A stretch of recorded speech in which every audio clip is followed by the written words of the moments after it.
Queridos amigos, es un placer saludarlos. Rodolfo Guerrero Martínez desde el icónico Hotel Francés.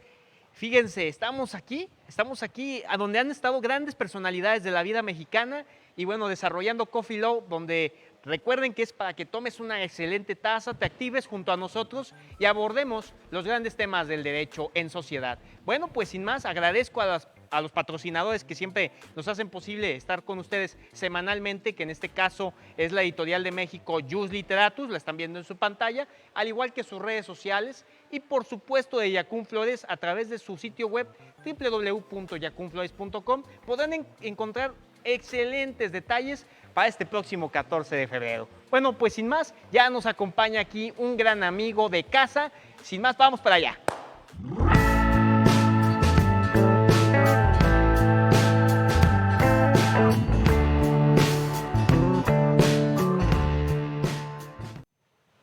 Amigos, estamos aquí en su espacio, el Hotel Francés. Ya nos dimos un momento de relax en cuanto a la virtualidad. Regresamos a la presencialidad y con un gran invitado de casa, insisto, parte de los trabajos permanentes de la Sociedad Coffee Low, doctor Jorge Fernández Ruiz. En este caso, el maestro y crack en términos centennial, Alfonso Fabián Barajas, socio de Fabián y Fabián, abogados fiscalistas SC. Un gustazo recibirte aquí, mi estimado Muchas amigo. gracias, amigo. ¿Cómo estás, Rodolfo? Te agradezco mucho la invitación, muy amable. No, hombre, al contrario, dos temas importantísimos. Reformas al Código Fiscal de la Federación y bloqueo de cuentas bancarias por parte de la UIF.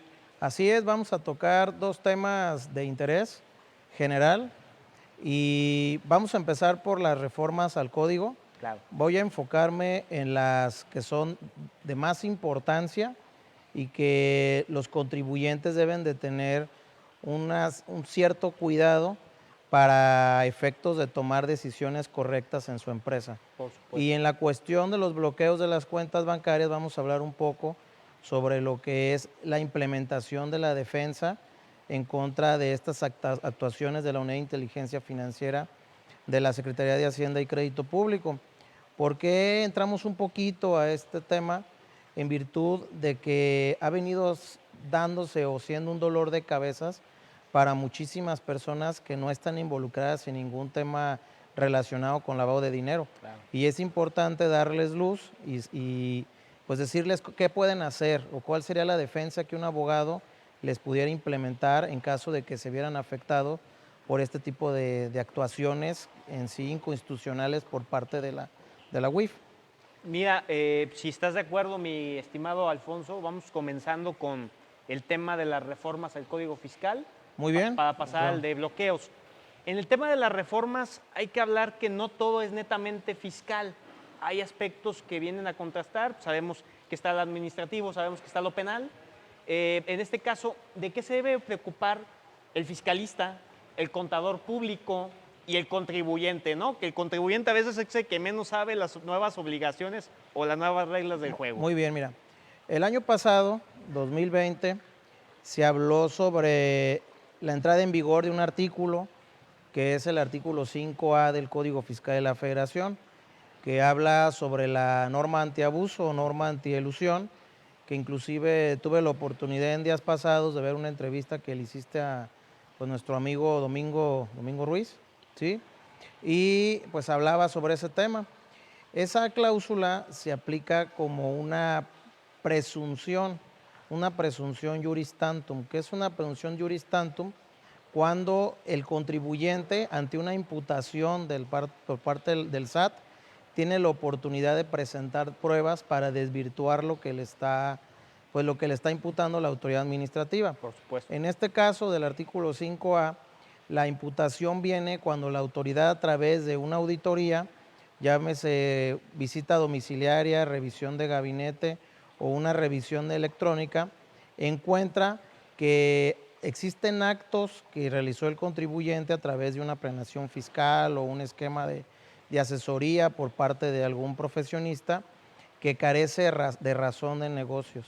Claro. ¿Qué es la razón de negocios? La razón de negocios es cuando una compañía lleva a cabo un acto jurídico y debe de justificar o sustentar el por qué está llevando a cabo esa operación, en qué le va a beneficiar para su actividad preponderante. Entonces, cuando el beneficio fiscal es mayor que el económico, opera la norma antiabuso, ¿sí? Ok. Y el SAT lo que tiene que hacer, según el artículo 5A, es elevarle una petición a un comité integrado por funcionarios de la Secretaría de Hacienda y del SAT, Ok. donde le digo, oye, tengo aquí una problemática, aplícame la norma antiabuso, autorízame a aplicarla. Entonces la norma dice que tendrá 2 meses el comité para resolver y que en caso de que no resuelva se entiende en sentido negativo. Así Cuando yo he estudiado ese precepto legal, considero que el efecto negativo no viene en detrimento del contribuyente, sino el detrimento viene para el SAT, es decir, el SAT Claro. a través de las actas, las últimas acta parcial, el oficio de observaciones o la resolución, en su caso, de detrimento del crédito fiscal en revisión electrónica, ya no podría recaracterizar los actos, ¿sí? que fueron motivo o el origen para elevar a categoría de una petición al comité, ¿sí? Hasta el 2020 solamente el efecto era fiscal. Ok. En el 2021 la reforma ya cambió.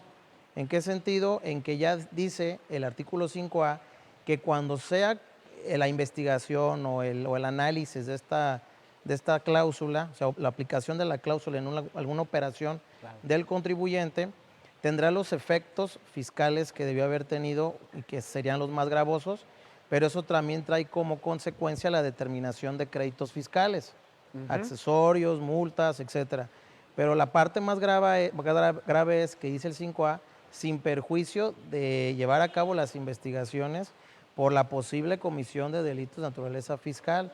Ok. Entonces, si el contribuyente utilizó comprobantes fiscales apócrifos o utilizó actas fantasmas o utilizó algún acto simulado, por ejemplo, lo que se da mucho el caso es que a veces pues se pide a ciertos fedatarios públicos que le pongan una fecha anterior a un acto que es futuro, ¿sí? Así es. Entonces ahí podría darse la comisión de la defraudación fiscal.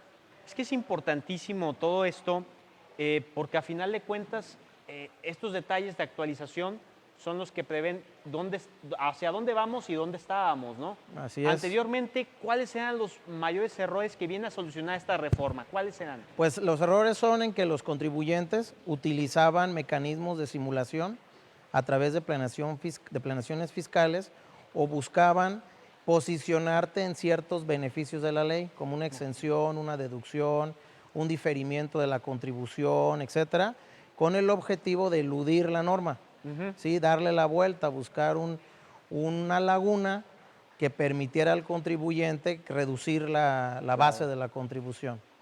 ¿Sí? Y lo que viene a solucionar es evitar ese abuso por parte del contribuyente. Totalmente. ¿Sí? Lo que también, pues bueno, se ha dicho en algunos foros que esto es inconstitucional porque se pierde la economía de opción, es decir, que el contribuyente tiene derecho a estudiar la norma y posicionarse en lo que la ley le permite para beneficiarse de un efecto fiscal. ¿Sí? Claro, ¿Sí? claro. Esta sería la primera parte. La primera parte, y yo creo que de todas maneras el auditorio va a estar preguntando de ciertas situaciones en lo Sí, concreto. sí, o sea, Más la adelante primera las parte podemos. me refiero de la reforma. Te Sí, voy a decir claro. más etapas. Sí, por eso digo, o sea, Sí. es enorme Ajá. el matiz técnico que tiene de lado, ¿no? Ahora, cuando hablamos de la segunda parte, de los efectos de la reforma, yo quisiera saber, además obviamente de los puntos técnicos, la situación. La situación que tú percibes, que has vivido o que han comentado en diferentes paneles y foros, que le va a servir mucho al abogado que nos está viendo y escuchando, porque al final de cuentas la experiencia en este tipo de cosas es lo más importante.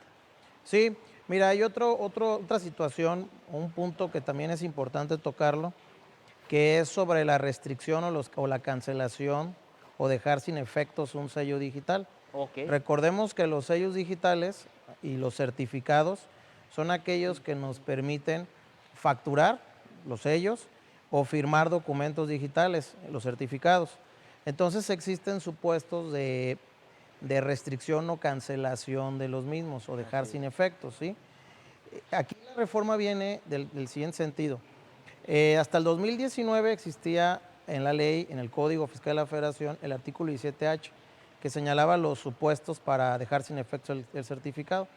Luego se fracciona y se hace el 17H y el 17H bis. El 17H bis quita la fracción décima y el 17H Totalmente. y traslada todos los supuestos y además adiciona algunos al 17H bis. ¿Ok?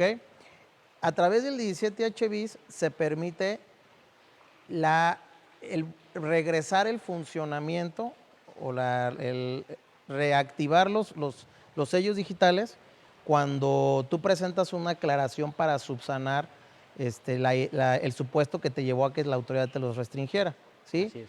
Y en el 17H, ahí sí es dejar sin efectos hasta que subsanes la hipótesis que te llevó a la suspensión, pues, ¿sí?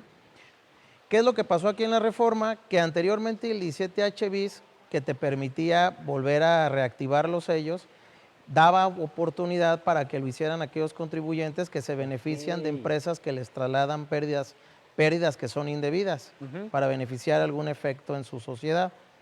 Y la otra es de los denominados CEFOS. Ajá. O sea que cuando están listados en la lista definitiva de una entidad que factura operaciones simuladas, si estabas en el 17H bis, pues presentaba la aclaración y la empresa seguía activada, ¿sí? O sea, eso y nada, pues era lo mismo. Claro. Entonces, lo que hace ahora el legislador, lo traslada al 17H, esos dos supuestos, para evitar que los contribuyentes puedan reactivar pues la facturación o las pérdidas fiscales cuando la autoridad detecte ese supuesto. ¿Sí? Entonces, ¿qué tiene que hacer el contribuyente que está en estos dos supuestos? Primero aclarar, subsanar y luego solicitar una expedición de nuevos sellos o certificados. Totalmente. ¿Sí? A ver, hay dos cosas y pasamos a esta importante sección que les gusta tanto, información que cura, porque, Ujú. a ver, siempre existe confusión de las repercusiones que hay en cuanto a los CEFOS y los CEDOS. O sea, ¿qué es lo que deben de tomar en cuenta a partir de estas reformas al Código Fiscal? ¿Cómo modifica la situación?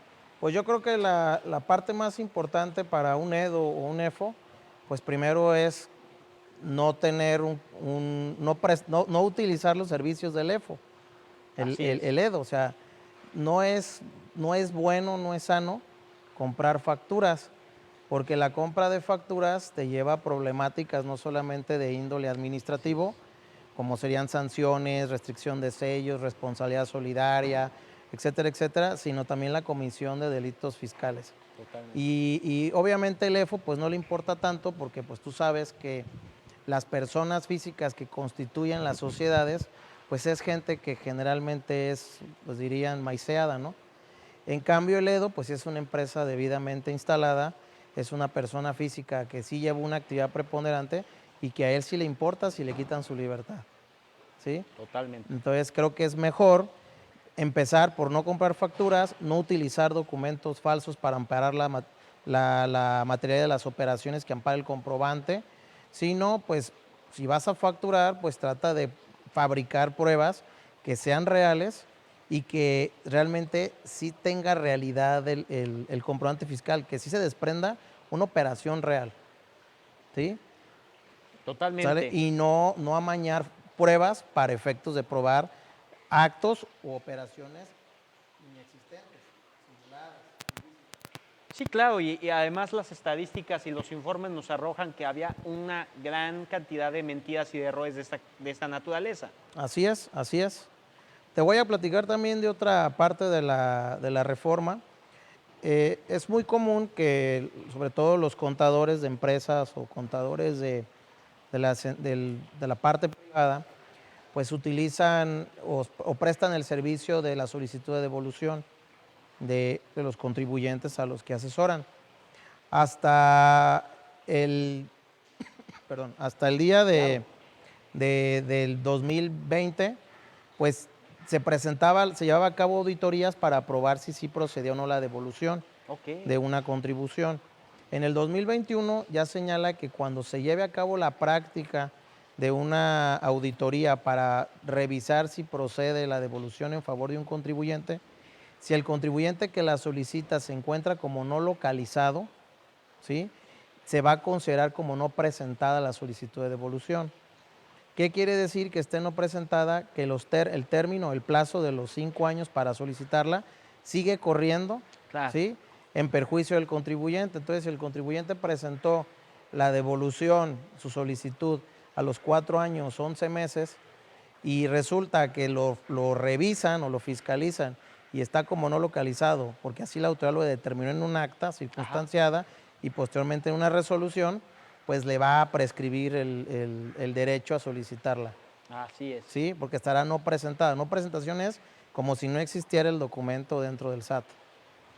Y mira, ahora haciendo énfasis en las operaciones, quiero irme al punto número 2. El punto número 2, ya no de la reforma propiamente, sino más bien del caso de bloqueos a cuentas bancarias.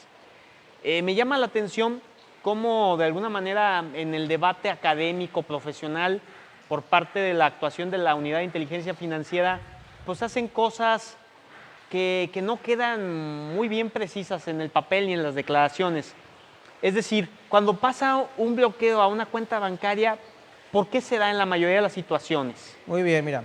Lo que pasa es que existen ciertos actos que cuando se llevan a cabo en las instituciones financieras por parte de los usuarios o de los titulares de las cuentas bancarias, se emiten alertas que van directamente pues, enviadas a la Comisión Nacional Bancaria de Valores y esta a su vez pues, le avisa a la Secretaría de Hacienda y Crédito Público y posteriormente a la UIF. ¿Qué tipo de actos pueden ser susceptibles de que implique una alerta para la autoridad o para el banco y luego a la autoridad? La primera es que se hagan operaciones relevantes, operaciones sospechosas u operaciones internas sospechosas, ¿sí? Es decir, que pues se vea como una desproporción en lo que tú estás llevando a cabo en la operación de la transferencia, el depósito, etcétera. Cuando se da esta alerta, entonces la Unidad de Inteligencia Financiera de la Secretaría de Hacienda y Crédito Público verifica las cuentas bancarias de esa persona.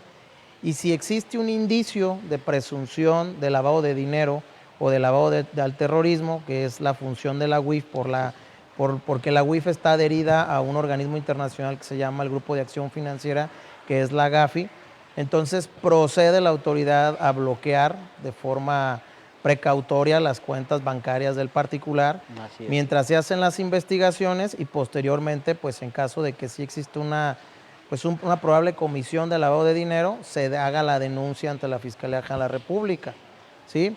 ¿Cómo llega a darse esta información o cómo llega la información al particular que se ve afectado por este acto?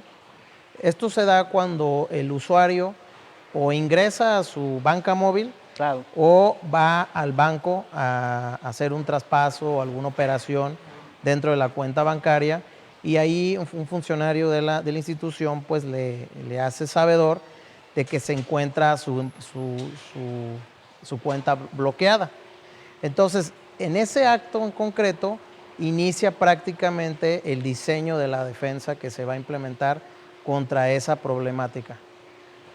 Y es todo un proceso y todo un tema. Si quieres te lo cuento para que lo vayamos No, pues claro, eso es aceitando importantísimo. mejor. Vamos Fíjate, dándole. Ok, muy bien. Fíjate, la defensa se puede hacer así, mira. Tú puedes presentar 2 clases de amparo. Ok. En uno de los amparos que vas a formular que es de los famosos buscapiés, como las órdenes de aprehensión, ¿sí? El primero que vas a formular o que puedes formular es un amparo donde vas a demandar como autoridades responsables a la Comisión Nacional Bancaria de Valores y a las instituciones financieras donde tú tengas abiertas las cuentas bancarias. Entonces tú vas a mencionar ahí como hechos y para poder materializar el acto reclamado, vas a decir que fuiste al banco, te informaron que estaba bloqueada tu cuenta, preguntaste por qué motivo estaba bloqueada la cuenta y no te quisieron informar. Claro. Por eso te fuiste al amparo y en el amparo le vas a solicitar al juez de distrito, se presenta ante un juez de distrito en materia administrativa, que pues le dé a conocer o le dé vista a las autoridades responsables sobre esta situación, ¿sí? Y mientras tanto te ordene el desbloqueo de las cuentas bancarias, que es la suspensión provisional, ¿sí? Mientras se realiza el informe previo por parte de las autoridades demandadas. Cuando tú haces ese tipo de demanda, prácticamente más tardar los 2 días, tienes concedida la suspensión provisional, ¿sí? Posteriormente va a informar el banco y el banco y la Comisión Nacional Banca de Valores ya van a decir que fue la UIF la que bloqueó. Entonces ahí debes de ampliar el amparo para ahora designar como autoridad responsable a la UIF para que rinda su informe previo. Nada más que ahí la suspensión ya provisional sería condicionada, porque existe una jurisprudencia que emitió el ministro Medina Mora, ya retirado desde hace algún tiempo, donde señala que si la orden de bloqueo viene directamente desde una entidad o de un estado extranjero, no se debe de conceder la suspensión, porque viene peticionada desde fuera. Pero cuando es una autoridad, en este caso una investigación interna, procede la suspensión. Generalmente te la dan, pero la UIF no te la quiere soltar el desbloqueo, aunque presentes incidentes por defecto o violación a la suspensión, se aferran.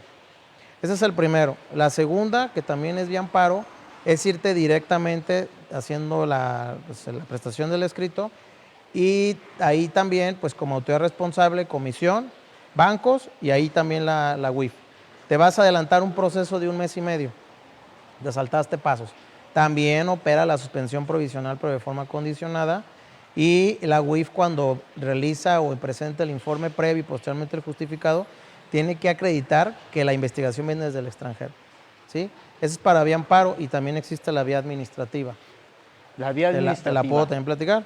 Sí, claro. La vía administrativa es que mandes un correo a la UIF directamente, un correo particular, un correo privado de tu Hotmail, Gmail, etcétera, y pues les hagas conocedores a ellos de que tú te enteraste de que te bloquearon tus cuentas. Claro. Entonces la UIF te va a dar cita, que es el derecho de audiencia, para que acudas directamente ante la UIF en la Ciudad de México. Ok. Nada más que si, por ejemplo, la última que solicitó un cliente de la oficina fue en el mes de diciembre, a principios de diciembre, y le dieron cita hasta julio de este año. Vaya. Entonces, ahí el problema es que si tú vas a la cita y te exhiben documentos, ya el amparo no va a prosperar porque el acto reclamado ya está consumado. O sea, ya te hiciste conocedor de la situación anteriormente. ¿Sí me voy a entender? Claro, totalmente. Entonces te tendrás que ir por la vía administrativa. En la vía administrativa, pues obviamente presentas pruebas, argumentos tendientes a desvirtuar lo que te imputa la autoridad y la autoridad estará obligada a valorar pruebas. Hemos tenido experiencia de que la UIF, cuando ya comparecen, porque es una notificación por comparecencia, Claro. en instalaciones de la autoridad, la UIF no te quiere entregar ni la resolución donde valoró las pruebas, te dice que la transcribas y mucho menos la notificación. Vaya. Entonces, cuando esto sucede, tú te puedes ir a impugnar a través del artículo 16 de la Ley Federal de Procedimiento Contencioso Administrativo, puedes irte a impugnar pues esa actuación, aunque no la tengas en tu mano, asegurándole o argumentándole bajo protesta de decir verdad a la autoridad, en este caso al tribunal, de que tú te presentaste por comparecencia, pero que no te quisieron mostrar nada. Claro. Que no conoces la resolución, no sabes si realmente la notificación se realizó y que quieres que te la exhiban. Entonces la sala va a admitir la demanda y le va a dar parte o le va a dar vista a la UIF para que aporte las pruebas. Cuando aporte las pruebas, tú amplías la demanda y ahí ya pues vas a impugnar toda la resolución. Y ahí sí debes de acreditar que tú no estás en un supuesto de lavado de dinero, ¿sí? Sí es competente el Tribunal Federal de Justicia Administrativa, ¿sale? Ahora, otra sería que emitiera la resolución y ahí te fueras a demandar. Claro. La Ley Federal de Procedimiento Contencioso Administrativo también tiene una parte donde habla sobre los incidentes de suspensión. Hay que solicitarla, tenemos experiencia en ciertos casos donde sí las conceden, ¿sí? Esas serían las 3 vías probables que o la implementación de la estrategia para defender a un cliente en virtud de este tipo de cuestiones. Para mi gusto, la cuestión más ad hoc y más rápida es el amparo indirecto ante Claro. los juzgados de distrito. Es más rápido, contestan más rápido, pero está la problemática, es un superabuso de la ley, es un abuso de la ley, es una desobediencia al juez de distrito, que la UIF actualmente no quiere desbloquear las cuentas bancarias a pesar de que tiene las órdenes por parte del juez de distrito, ¿sí? Ahí que queda presentar incidentes por defecto o violación a la suspensión, y en caso de que aún así no obedezcan, pues solicitarle al juez que dé vista al Ministerio Público Federal para que procedan contra el funcionario público, que no es recomendable. No es recomendable, fíjate. Hay que hacerlo limpio ese todo, es el punto. ¿sí? Limpio todo y tratar de ir probando conforme a derecho, ¿sí? Ese es el punto. Me llama la atención. O sea, son varios escenarios, uno de ellos los incidentes y los mecanismos de defensa. O sea, básicamente, ¿qué es lo más usual en este tipo de casos? Bueno, es que la defensa la vas a implementar el amparo y ahí mismo abres otra cuerda, otro expediente. Ajá. Que le vamos a llamar el incidente de suspensión. Ok. ¿Sí? O sea, los dos van a la par, pero acá se prueba el fondo y acá nada más la violación a los derechos humanos o a los principios fundamentales del particular, y pues se tratan de proteger y reparárselos en su caso o devolverles el goce del derecho subjetivo. Vamos a exhortar a toda la audiencia que nos está viendo y escuchando a que pongan en los comentarios, más allá de los saludos, que los agradecemos por supuesto demasiado, sus preguntas, si es que surgen a través de la experiencia que nos está regalando nuestro invitadazo Alfonso Fabián Barajas. Y bueno, desde luego, desde ya, agradecer a los patrocinadores, a las alianzas estratégicas, a la editorial Jus Literatus, visítenla. Y por supuesto también a Yacún Flores a través de su sitio web, lo están viendo en pantalla, próximo a ser 14 de febrero de este año. Entonces, pues es una fecha que, no obstante el botón de emergencia, se puede realizar a través de las bondades del servicio a domicilio. Así que vayan directamente al sitio web. Bueno, vamos a regresar al tema de bloqueo de cuentas bancarias por parte de la UIF. En este caso estamos hablando de la defensa, de los métodos de defensa ante los incidentes, ¿no? Yo quisiera hacer un paréntesis en donde los casos más tradicionales que llegan de parte del particular, de parte de las personas que uno atiende en los despachos, pues es de, oye, pues me sucedió esto porque yo fui negligente y puse cosas que no debía ante la institución financiera, ¿no? Ya sea cualquier banco, no vamos a especificar un banco, cualquiera de esos bancos. ¿Cómo procedes? Mira, realmente aquí pues tendríamos primero que analizar la actuación de la Unidad de Inteligencia Financiera. Así es. Porque la autoridad, en este caso la UIF, lleva a cabo actos privativos sin respetar previamente lo que es el debido proceso, las formalidades del procedimiento, y no dar derecho de audiencia al particular. Todo un tema. ¿Sí? Obviamente, ahorita se desató una cacería por varios frentes, ¿sí? Estamos hablando que pues, la UIF es utilizada por el gobierno como una entidad de persecución política, económica, ¿sí? Y luego ya viene el lavado de dinero, ¿sí me entiendes? Claro. Lo vimos, por ejemplo, con un juez y un funcionario público que estaba cometiendo un delito ya en Puerto Vallarta. Sale el imputado de la cárcel y luego lo regresan a la celda, pero la UIF bloquea las cuentas inmediatamente. ¿Por qué las bloqueas? O sea, ¿dónde está tu facultad? Así es. O sea, ¿dónde está el lavado de dinero? ¿Dónde está el financiamiento del terrorismo? Claro. De un delito que es más bien de tipo pues, sexual, ¿sí me entiendes? Es distinto, ¿sí me entiendes? Entonces, ¿qué es lo que pasa? Que también se utiliza con funcionarios públicos, ¿sí? Pero, por ejemplo, los que están bajo la problemática del lavado de dinero, sí es un aspecto un tanto inconstitucional.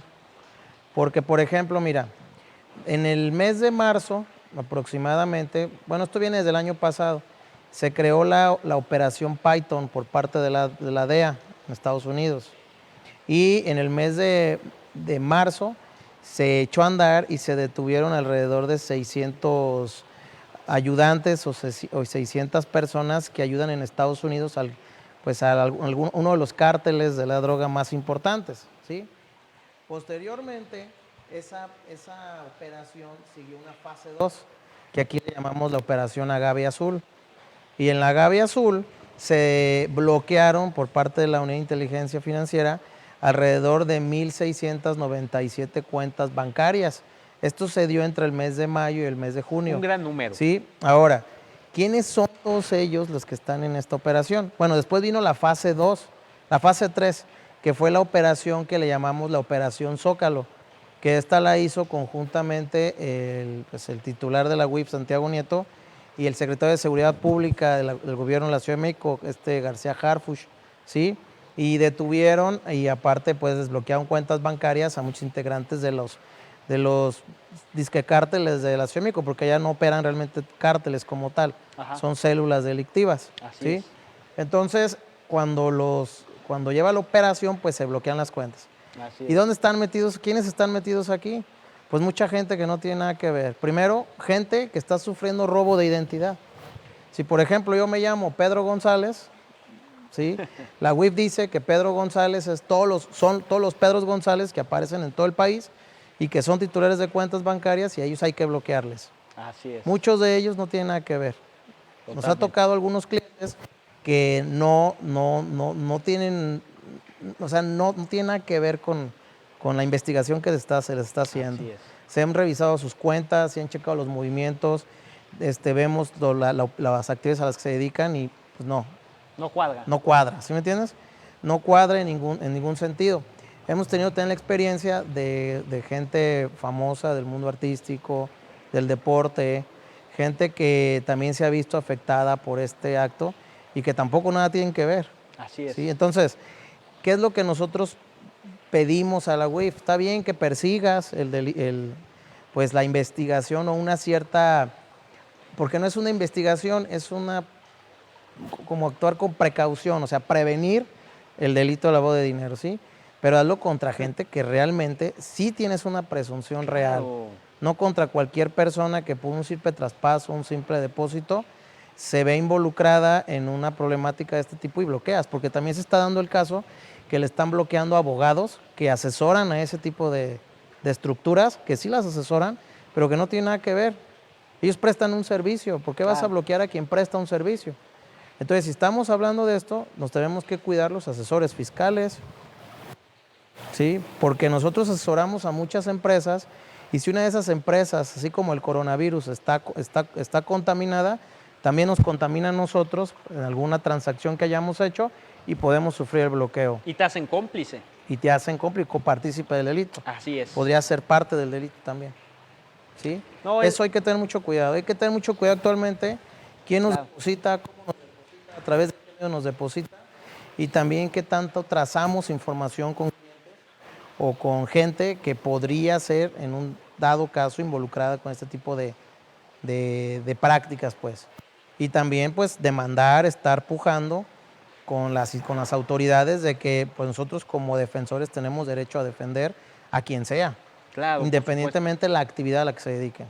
Mira, es lamentable, lo habíamos platicado en otras ocasiones en donde nos has acompañado y, a ver, lo importante en estos casos, ¿qué es? Pues, desde luego, manejar el tema de las estrategias, que yo debo de hacer desde el que consulta a la empresa cómo se debe de manejar, por supuesto. Todas esas cosas son importantes y ahorita yo quisiera detallarlas con Alfonso. Les recuerdo que desde el canal de YouTube Coffee Law van a poder encontrar charlas muy importantes, una que ya desempeñamos, por cierto, en este mismo recinto el año pasado, en donde, bueno, la realidad es que se estaban dando los dos matices, ¿no?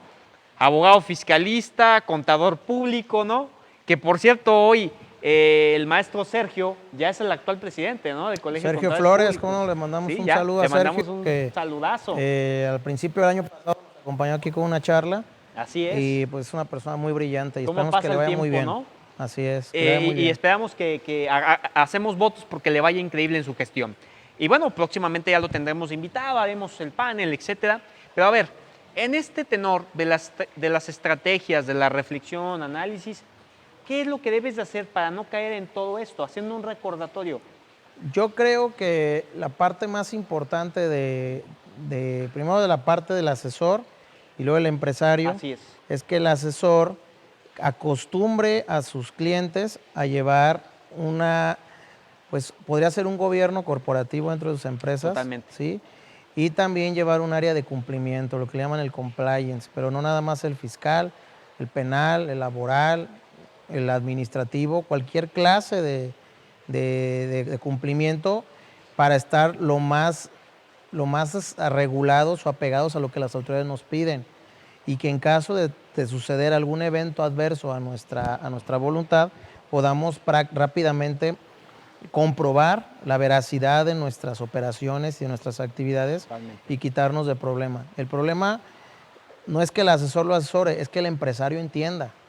Entonces yo creo que la siguiente fase de un asesor y de los lugares de capacitación o de comunicación, como los tienes tú y son otros institutos adicionales, es que las pláticas de reformas fiscales, corporativas, etcétera, de penales, etcétera, ya no se dirijan tanto al profesionista, se tienen que dirigir al empresario. Claro. Porque me ha tocado la experiencia también que he tenido algunas pláticas con empresarios y cuando hablas con ellos y les dices, oye, si estás revisando realmente lo que te hace tu contador, fíjate esto, fíjate este otro, revisa este punto, revisa este otro, salen asustados porque se dan cuenta que no y que están prácticamente poniéndose en manos del SAT para que los exprima como quieran. Lamentable. ¿Sí? Muchas veces, por ejemplo, esto de la recaudación que se hizo a grandes contribuyentes el año pasado, donde pagaron empresas de la envergadura de IBM, de Alsea, de Walmart y de otras empresas adicionales, muchas veces es porque los propios empresarios los organismos de dirección de las empresas no revisan bien lo que el asesor les ofrece. Y por ello llega la auditoría, se reestructura la base imponible, se determinan créditos fiscales millonarios, pero el problema es, o la sorpresa es, que traen tintes penales. Y por eso el SAT logró recaudar. El SAT no crean que recaudó por la parte de si tenían o no razón en cuanto al fondo del asunto, sino por la amenaza a la querella penal. ¿Sí? No lo digo yo, hay entrevistas de Raquel Buenrostro una de Carmen Aristegui donde ya lo dice, que se les decía que los iban a denunciar. ¿Sí? Entonces creo que no es que estemos con miedo al fisco, es hacer bien las cosas frente al fisco. Claro. ¿Sí? Sobre todo que cada vez nos van cerrando más las opciones de negociación con la autoridad. Por ejemplo, yo quisiera platicarte como últimos... ¿Cuánto tiempo nos falta? No nos queda suficiente tiempo para abordarlo. Como comentarios adicionales, dos reformas que se hicieron importantes. Adelante. Una es al artículo 31 del Código Fiscal de la Federación, que habla sobre las facultades de comprobación de la autoridad. En esta se están ya avalando en la parte legislativa, ya está en la ley, señalado ahí textualmente, que procede o tiene facultad la autoridad para girar lo que se llaman las cartas invitación. Así es. Para citar a una persona ante las instalaciones de la autoridad a llevar a cabo entrevistas. Estas son las que nosotros denominamos revisiones profundas, ¿sí? O de comportamiento fiscal, donde actualmente la revisión no va a un ejercicio, van a ejercicios inclusive fuera de los 5 años que tiene permitido la autoridad revisar. Claro. ¿Sí? Nos ha tocado el caso de algunas empresas que les están revisando comprobantes fiscales adquiridos por empresas o entidades que facturan operaciones simuladas. Terrible. Desde el 2013, 2012. Híjole. Y los presionan para que paguen, ¿sí? Entonces ya se está dando ahí esa facultad para la autoridad, también para que giren oficios sobre su situación fiscal. Claro. ¿Sí? Que les digan, oye, esto que tú declaraste, me declaraste aquí 100 de ingresos, pero de tus CFDIs o de la información que tengo relacionada con los terceros con los que operaste, o bien también con los responsables solidarios o los bancos, instituciones financieras, me informan que discrepa. Claro. ¿Sí? discrepa la información que tengo en mi poder contra lo que me declaras tú. Sí. ¿Sí? Entonces, eso ocasionan también pues, problemáticas para el empresario y se regulariza o se regulariza, porque también dice que cuando hay una discrepancia entre lo declarado y lo que tiene en su poder la autoridad, procede la cancelación de los sellos digitales. ¿Sí? Conforme al 17H bis, o sea que sí hay un restablecimiento de los sellos de forma inmediata. Esos son los puntos que te quiero comentar. Otro punto muy importante son los acuerdos conclusivos. Los acuerdos conclusivos sufrieron reformas, sobre todo sobre la procedencia e improcedencia del acuerdo conclusivo.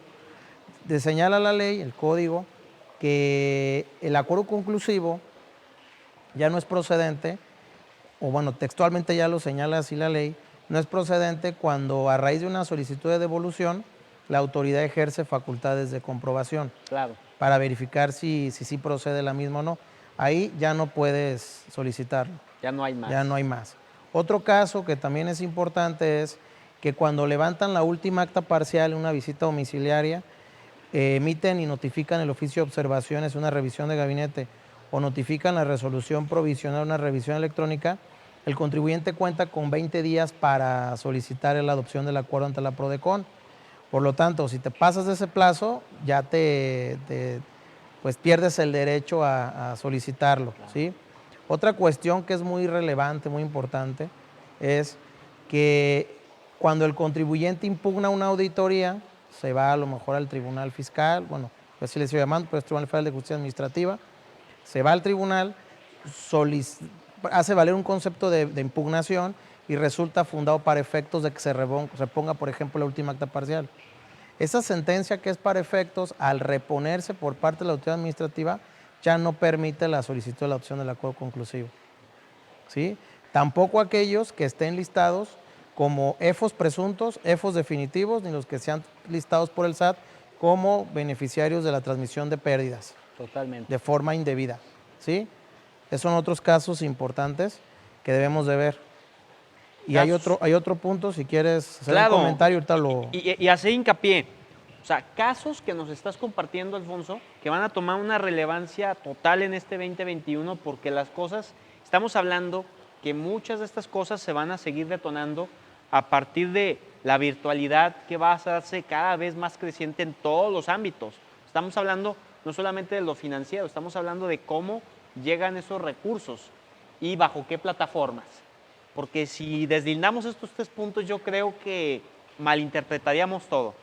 El otro punto que vas a agregar, creo que es importante que todo el público lo tenga en cuenta para que lo abone junto con pues, todo el paquete de reformas que se dieron y que naturalmente, como sucede al término de un año y al inicio de otro, estamos hablando que terminamos el primer mes, ya iniciamos el segundo y las personas a lo mejor no terminan de comprender toda esta serie de reformas. Mira, hay otro muy importante que es sobre las medidas de apremio, los artículos 40 y 40A del Código Fiscal de la Federación.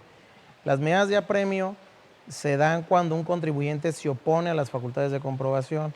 Es decir, que llega el auditor, le dice dame los documentos y el compareciente, es decir, quien recibe la auditoría, pues simplemente se niega a exhibirlos y proporcionarlos, o bien pues que lo corre al funcionario público, ¿no?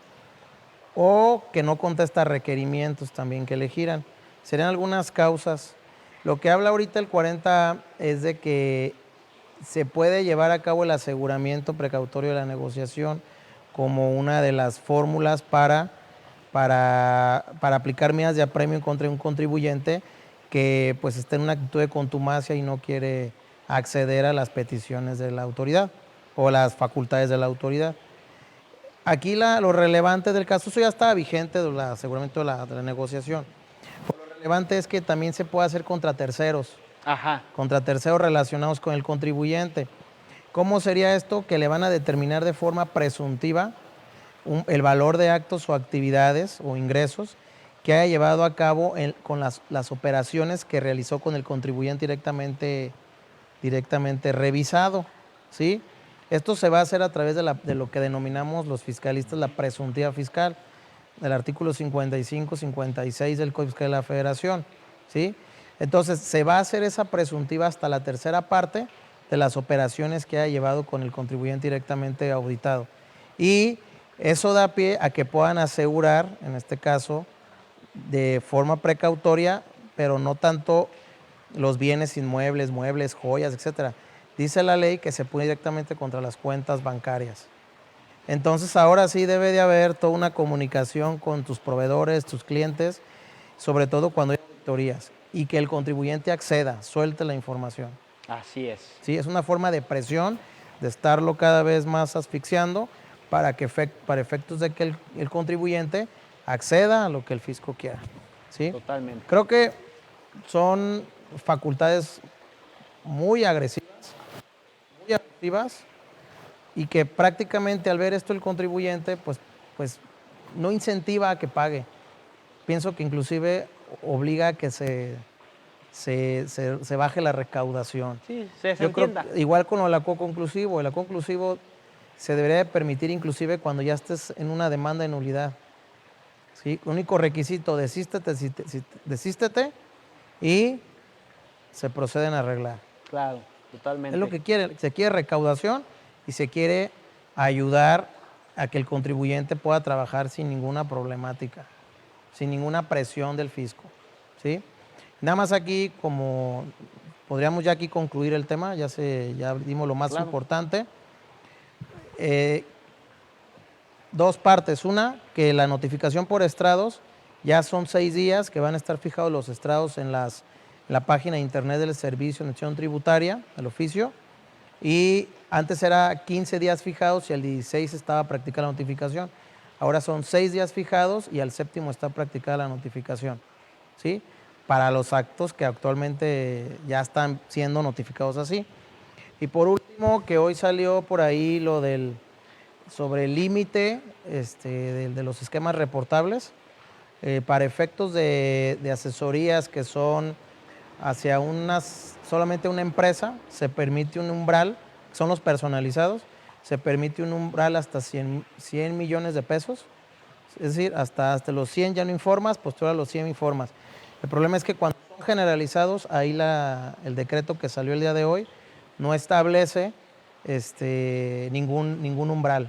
Entonces, cuando los asesores lo dispersen en muchas empresas, una planeación fiscal agresiva, deben de informarlo al SAT, so pena de que los multen. Sí, no, y a ver, esto es importantísimo y quiero hacer un pequeño paréntesis. Las multas, en esto que estamos hablando específicamente, Sí. ¿de cuánto estriban? Pues tiene acuérdate que las multas tienen un mínimo y un máximo. Ajá. La máxima está en 2 millones, 2 millones y medio, la máxima. Pero por la experiencia que tenemos, el SAT nunca se va por encima de la mínima.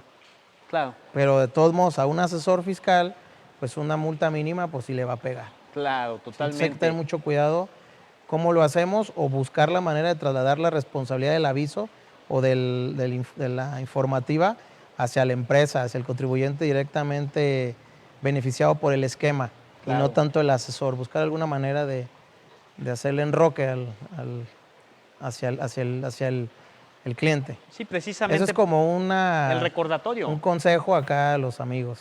Sí, claro, totalmente. Pues que a final de cuentas, a ver, y vamos al punto fino. No hagas cosas buenas que parezcan malas, ¿no? Sí. No, eso está bien. O sea, eso parte de que es buena la intención del contribuyente y el fisco únicamente quiere pues una información, ¿no?, para poder controlar. Totalmente. Es una manera de control, es una facultad que nació como una facultad de gestión y luego se convirtió en una simple informativa. Así es. Pero bajo el apercibimiento de multas en caso de incumplimiento. Mi estimado Alfonso, realmente siempre es un deleite tenerte en estos espacios.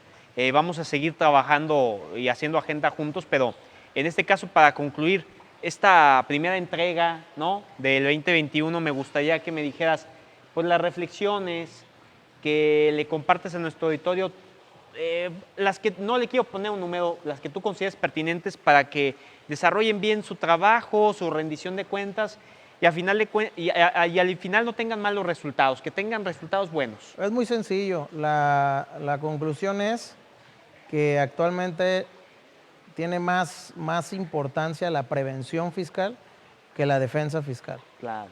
empresa no prevenida, el fisco los va a golpear y les va a ocasionar perjuicios que muchas veces son irreparables. ¿Sí?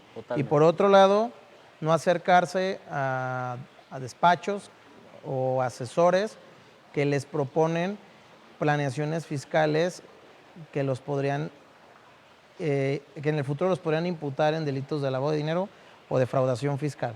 Totalmente. Sí, o sea, siempre lo que te ofrezca un despacho de asesoría, compáralo, somételo a firmas que son, pues, que son certificadas, que son aceptadas en el mercado, en el circuito en el que nos movemos, que por su honestidad y su buen trabajo, y hasta que no haya un diagnóstico, una evaluación apegada a derecho, en ese entonces ya aplicas la planeación que te ofrecen. Totalmente. No por barata o por cara, es mejor o peor una planeación fiscal. Totalmente. ¿Sí? Vale la pena acercarse a los despachos que tienen renombre en cuestión de hacer bien las cosas, ¿sí? Aunque te cueste caro. Más vale prevenir que lamentar, más Así vale lo que esté totalmente verificado que a lo que pues puedas pagar de un precio muy bajo, ¿no? Porque como dicen, lo barato te sale caro al final. Entonces, pues, desde ya agradecerle a mi querido amigo Alfonso Fabián Barajas, socio de Fabián y Fabián, abogados fiscalistas SC, por habernos acompañado. A lo mejor en un episodio posterior vamos a tener a los dos hermanos juntos, porque pues también tu hermano es un crack y ya lo hemos tenido, con alianzas, con otras iniciativas como es COEM, nuestro amigo Potter, ¿no? Así le decimos a algunos, pero bueno, Adrián Potter, ¿no? Pero bueno, agradecerte mucho, mi querido amigo. Hemos hablado en esta ocasión de las reformas fiscales al código y también hemos hablado de las del bloqueo de cuentas bancarias por parte de la UIT. Pues les agradecemos infinitamente. Alfonso, un placer tenerte con nosotros. Muchas gracias, Rodolfo. Que estés muy bien y estamos en comunicación para futuras entrevistas. Muchas gracias. Pues desde luego agradecerle a los patrocinadores por estar haciendo posible que semana con semana estemos con todas y todos ustedes. Lo están viendo en pantalla ahora mismo. Jus Literatus, visítenlos, están sus redes sociales, Instagram, YouTube, Facebook, al igual que Yacún Flores, sitio web www.yacunflores.com. Una maravilla, se los garantizo, Coffee Law lo recomienda. Como dice mi querido amigo, no los estaremos recomendando si fueran farsantes. Así que ahí están, verificado al 100%. Les mandamos un gran abrazo a la distancia. Recuerden, cuídense mucho, cuiden a los suyos.